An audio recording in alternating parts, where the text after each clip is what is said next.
All right, right now, joining me is a guy that can slice and dice all the food that you need for your diet. The chef, Ian Larios. What's going on, Ian, man? What's going on, man? Thank you so much for joining me for this chat, man. Of course, man. Happy to talk to you. Good, man. Like I've always been interested in getting to know like your beginnings. You know what I mean? How you got started, because right now you're just at almost every event. Yeah. And probably people, if they follow you, they see you. You're working with pretty much at least like 2 or 3 or 4 or 5 fighters a show. Now, before we get into all of that, let's talk about like what got you started with food. So what got me started with food is I grew up in Kuala Lumpur, Malaysia, and it's just like a food hub. It's one of my favorite places in the world to just go eat. And I always grew up around good, fresh food. And I just remember, like, my family would go to restaurants, and they'd go, like, with all their friends and everything, and I'd always sneak off and I'd go in the kitchen. And I'd just watch all these guys cooking, and they'd have, like, frogs, and they'd be, like, gutting fish, and it just blew my mind. I was like, this whole world back here that I was new to. And, like, I saw the final product of it, and I loved the final product of it, but I wanted to see kind of, like, where it started. And I just sit back there for hours, and my parents would think I got like kidnapped or something because I was sitting back in the kitchen just watching all these cooks and chefs. So that's kind of where I got my interest for food. And then it kind of, from there, it kind of transformed into me cooking at home, testing stuff out on my parents, and then the nutrition aspect of it came from my mom. She's a health teacher, and my dad's a health teacher as well. So I always grew up in a super healthy household for the most part. And then kind of came a career somehow with mixing all 3 passions of mine. I always loved watching MMA. Obviously food and cooking, and then nutrition, and somehow I combined it to like a trifecta of all 3 of my favorite things and made a career of it. Now let's go back to you cooking for your parents. Like, do you remember the first meal that you prepared? First meal I prepared, I remember it was a chicken curry, and I was like obsessed with starting from scratch. So I convinced my dad to take me to Chinatown, and we bought a live chicken. And like I YouTubed how to gut a chicken and everything. Never done it before, and from scratch, like we got all the spices, we made the curry powder from scratch. So it was like what should have taken like maybe an hour tops. It was like a 12-hour process of making from farm to table essentially. And that was one of my first memories of like the first dish I ever cooked was a curry, and it turned out pretty good. So they were satisfied. Then they must were they very supportive, from that start, from the beginning? They were, because they got good food out of it, So it's like, it wasn't like I wanted to be like a rapper or something, and they were like, you're not the best rapper in the world, but like they got to kind of see the progression of me starting there and then like slowly developing. Obviously I needed a lot of help there at the start, but then like as I cooked more, obviously I got better, and then they got some pretty badass meals out of it. So the progression of preparing food, what age was that? I think that was probably about 11 or 12. Okay. So you lived in Malaysia for how long? We were in Malaysia. My parents were there too. My sister was born there, then we went there after I was born. I think we were there for 3 years, and then I'd say about 7 years total, 6-7 years total. Then what was the next location for yourself? Next location, we moved back to the States, and that's when I really started getting into food. And I became like a die-hard UFC fan. Mm-hmm. Like I watched every single fight, like prelims, like when they were on the Facebook prelims, I was watching Facebook prelims. And I'd literally watch everything. I'd watch the weigh-ins, and that's where I really started to see, and it really opened my eyes to like potentially having a career in that, because I see these guys on the scale, and it just blew my mind that they were struggling so bad. And there was a few early guys doing it, and I started following them, and it kind of progressed into just trying it on a few, because I was training at the time as well. So trying it on a few of my teammates, and then obviously expanding it from there. Where were you training? I was training in Reno, so I was at a gym, just a small gym in Reno, with a couple of my buddies that were coming up, and they're pro fighters now. So they were kind of my test dummies. Not test dummies, that's not a word. Is it test dummies? Yeah, that's right. Oh, That's right. Crash test dummies? Yeah, crash test dummies. But yeah, so that ended up working out. Went to Vegas, went to school down in Vegas for nutrition. And then obviously there the gyms are bigger, there's more guys training there, so I had a little bit more access to bigger name guys that were transitioning their pro careers. And man, I was usually, because I moved down there, I didn't have a place to stay, so I was working with guys for like either a place to stay or training. Oh, so that's how you were supporting yourself? Yeah. At the start? At the start, yeah, it was for, I was busting tables at a pizza place, and the dream was to travel all over the world and work with guys on their weight cuts, and obviously cook for guys in the process. So you get to Vegas, when did you kind of get your big break, so to say? My big break, so my original goal, like I idolized a guy by the name of Mike Dolce coming up. Yeah. He was kind of one of the guys that I looked up to a lot in high school. And so I followed his career, and I'd send him emails every single day, just like to give me a chance, just give me a chance.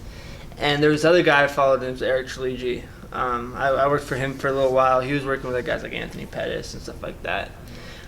So my big break was he couldn't make it out to Vegas for some reason. Like his flight got canceled last minute, and Sergio Pettis was making his debut on the 20th anniversary of the UFC. So that was Johnny Hendricks versus GSP, and Dolce was working with Hendricks at the time.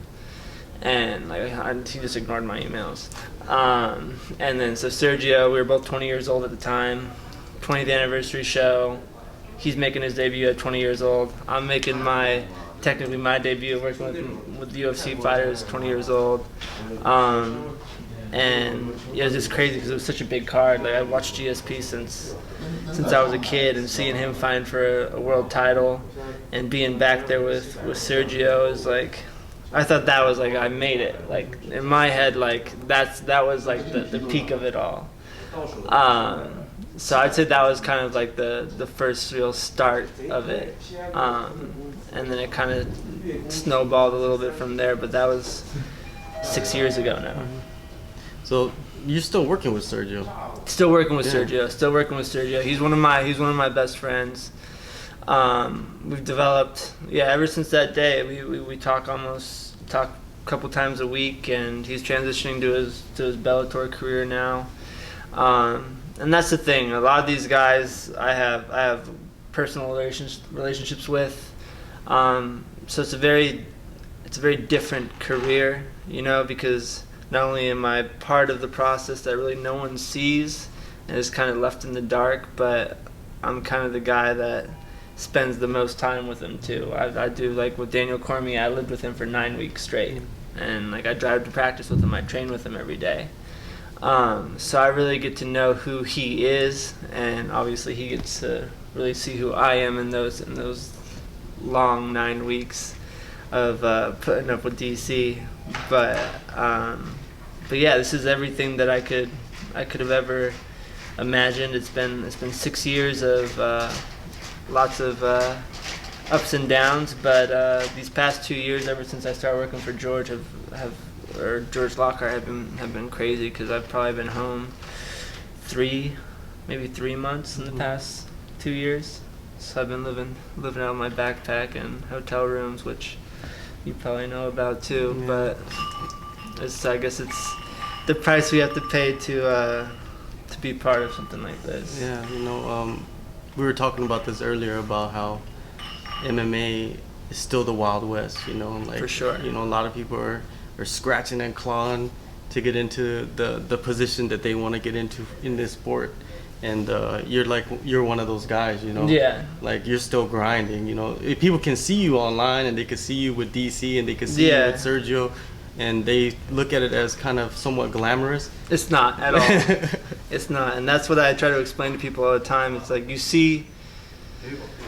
like you get the best version of it. Like you post a picture and it looks like, oh, he's traveling all over the world and gets to see all types of cool things. And I probably left this hotel to go to the grocery store probably twice now. On Sunday I have a little bit of time to go explore a little bit, but yeah, you see a lot of whenever people are like, oh, it's cool, you went to Korea.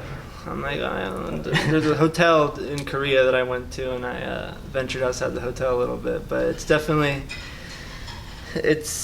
I love it, but it's definitely not as glamorous. As you said, it's not as glamorous as it looks by any stretch of the imagination. Going back to the grocery store, because that's like the number one thing you're probably Googling. Yeah. Wherever you go, like what countries have you been to where it was just hectic, like you couldn't find the ingredients that you need for a certain fighter?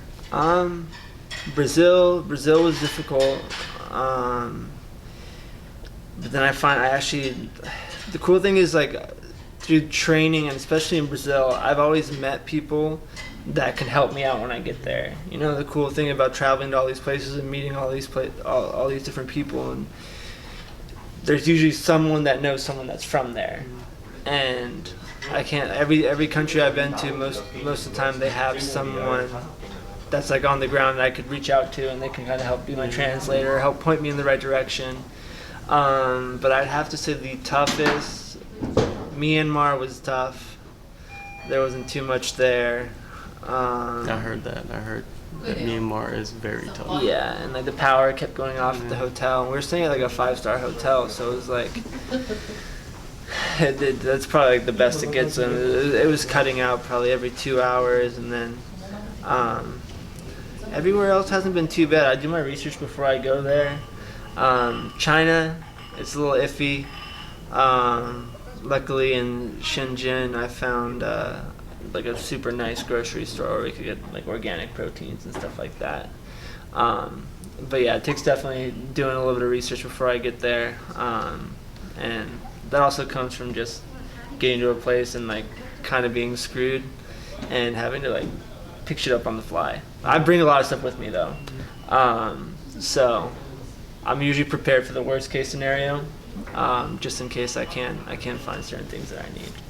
When you look at the spectrum, you got Sergio at one end, then you got DC at the other end. Like, what adjustments do you need to make? You know, or are there any adjustments? Well, DC's like 3 Sergios. So with him, obviously, it's different when he's fighting at light heavyweight. When it's at heavyweight, we're focusing on his recovery and just performance. So essentially, it's a fun camp because he can eat, and he's not really calorie deprived because he didn't have to cut weight. And then as far as like where Sergio is, he's one of those guys that's like in shape year round. So his cuts aren't too bad. But as far as like customizing it for each athlete, as far as DC goes, more so it's kind of just like getting him back in line and eating like a professional athlete when he's in camp. Because he does, and as everyone knows, he does tend to enjoy some good food from time to time. But those heavyweight camps are awesome. I've been with him for light heavyweight camps, but the heavyweight camps are fun. It's all about just getting good training in and just keeping him healthy, especially because he's 40 years old, so focusing on stuff like inflammation is huge, and getting into the fight healthy and just ready to go. You need to be very knowledgeable about food, nutrition. There's so much there, you know, like, are you always reading up on the newest things? You know, because I'm pretty sure that has to be part of the job now, is that everything's changing. There's new science coming out all the time. And then you're moving around everywhere. You're trying to find grocery stores that, you know, I guess fit your needs. And so much is going on, but you're not in one place, which makes it very difficult, right? So how do you handle all of that? It's hectic. I fly a lot, so whenever I fly, that's kind of like my downtime to like level up. Like that's the time I take to kind of do new research, and I take notes throughout the whole week. So like I have guys like their last weight cut, I know where they're tracking, and like we can kind of see guys or girls where they're at and how they're doing. So I keep track of all that. So like let's say if I've worked with someone before, I'm like going through all my notes and seeing where they're at, kind of seeing how the weight cut's gonna go. Because at the end of the day, it's about making weight, but it's also about performing. Anyone can help someone make weight. It's about going out there and performing. And this is the type of business where if you go out there and let's say you miss weight, you give them 20% of your purse. And you win. Let's say you go out there and you lose, you get 50% of your purse. You only get 50% of your purse. So it comes down to those things where performance, you get paid more if you win. So recovering from your weight cuts and being able to adapt, and that's the biggest thing, adapting on the fly. Because like these guys come in, especially to a place they've never been, the last thing that they need to be worrying about is where they're going to get their food, how they're going to get their food, what water to drink. And that's why I get here a day early and it's all planned out for them. They don't have to do anything. So everything's always changing. But as far as weight cutting goes, there's some good information coming out now, but it's still in like the dark ages. There's still a lot of guys that will either undereat grossly during fight week or stop drinking water super early, not water load properly, and just that a lot of times guys just think less is more, when that's not always the case. Yeah, I'm pretty sure the normal person, that's what they believe. Yeah. Less is more, but we're starting to slowly figure out through MMA that it's not that. And with the weight cutting, like how different promotions have different ways of handling the weight cutting and weight classes. Like you got one championship, they have this hydration test, and I think what else do they have? Like the hydration test and something else. I forgot what it was exactly. But do you work with one championship? I work with some one guys. Yeah. I like what one's doing. They're going in the right direction. Obviously, guys will always find a way to game the system. I've been on both ends of it. I've worked with guys that won where it has hydration testing, and I've worked with guys that have big weight cuts in the UFC. And I mean, as long as personally, I would like there to be no weight cutting and it to be more like one. But at the end of the day, guys are always going to find a way to game the system, So as long as it's supervised and controlled in a controlled environment, like I do all the weight cuts, like I cook all their food, but I also do the weight cut with them. So I'm supervising everything, monitoring their blood pressure, controlling everything that we can control in an almost uncontrollable situation. Because you'll see guys where it's like their coaches want to handle everything, and like you'll just see like something like not drying off a marble floor when the fighter is dehydrated and dizzy. Like that could be catastrophic. Like little things like that coaches don't think about that I've seen happen and have guys pull out of fights. Those are those little things that you can't control to help control the outcome of something potentially happening and keeping the guys safe. The overall goal is athlete safety, and that's what one's thinking. And now, obviously, weight cutting's not healthy, but it's something that you have to prepare your body for. And if you prepare your body properly and do all the right things before, it's not as dangerous as it can be. You help with the diet, you live with the guys, you go to the weight cuts. You're a big fan, like you said, from the start. You watched all the fights, but now, do you watch the fights? Can you watch the guys that you're personally connected to? It must be hard, man. I have a lot of trouble watching the guys I care about, for sure. Like DC, I'll come Saturday morning, like I won't be able to sleep Friday night. Saturday morning, I'll just be like, obviously I still have to cook for him, so it's like I gotta hide it and like dig that and put that away. But like as soon as I get to the arena, Like I'm a pacer, so I'll pace back and forth. Like I usually just want to watch the fight, but I'll just pace back and forth where like all the food is, and kind of just wait for it to be over. But this last fight, my girlfriend came out, my dad came out. I've always wanted to bring my dad to a fight. That was one of the highest goals on my bucket list, was bring my dad to a fight. So it was cool for it to finally happen. It being a world title fight, obviously wasn't the outcome we wanted, but it was a special moment because it was something that was highest on my list. It's one of the highest things on my list. So like kind of experiencing that with him, win or lose, it was I could still check it off, you know. Now, 2019 is coming to a close. 2020, a new decade is starting. You know, what's in the works for you? Are you just going to continue with the grind and just keep doing what you're doing, or what, you know, what's the plan? Are you going to focus on one particular area of the world, or what's going on with that? It's a good question. Me and my girlfriend are actually moving to Bali on the 27th. Oh, okay. Yeah, moving back. It's been a grind for 2 years, and I could, like 3 years ago, if I could see the person that I am today doing what I'm doing, like it would blow my mind. Like this, I'm doing what I thought I've always wanted to do.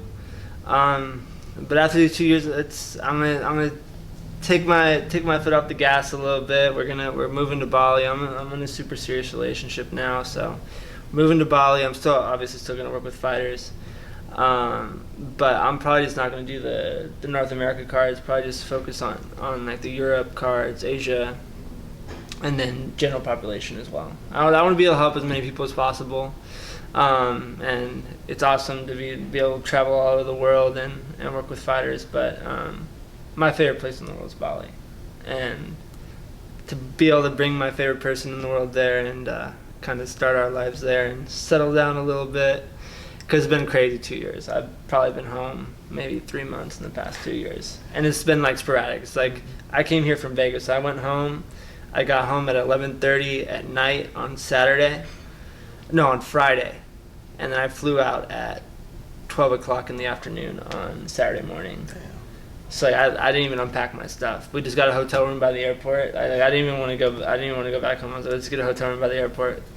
We crashed and then went straight back to the airport. I was boarding the plane, and the flight attendant was like, "Aren't you the?" I'm like, "Yeah, that was me yesterday." And I just sat down. I was like.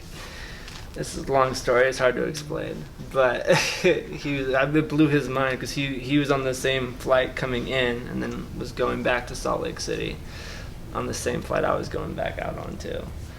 But yeah, it's definitely been crazy because I still have this bucket. I made that bucket list in high school, so going back and being able to look at it and check and been able to check a lot of the things off. It's been great. So I think now it's time to kind of settle down a little bit, reassess, and then 2020 is just figure it out and keep growing from there. Because it's been 2 years, and I've helped win multiple world titles and traveled all over the world, and I've been living the dream. So now it's time to kind of sit back and figure out what the next step is and go from there. Sounds like a plan, man. Could we be seeing like a cheflarios.com coming soon or something like that? Yeah. I'd definitely, for sure. And ultimately, I'd love to open up like a badass food truck or something like that in Bali. And yeah, I love food, so I love helping people. So ideally, being able to do something like that and still work with fighters and then obviously I want to fight soon too. So I want to compete. So it's kind of hard to train when I'm living on the road. I try to get it in every time I can, whether it's with the guys I'm working with or with their coaches. So I'd like to fight by probably this time next year too. All right. Thanks, man. Yeah, no worries. Man. It was good to meet you, man. Yeah, good to meet you. I've been watching you for a long time. I've been watching your interviews for a while now too, and I'm excited to see you on your come up this year, 2020, take over Asia, and keep that grind going. Appreciate it, man.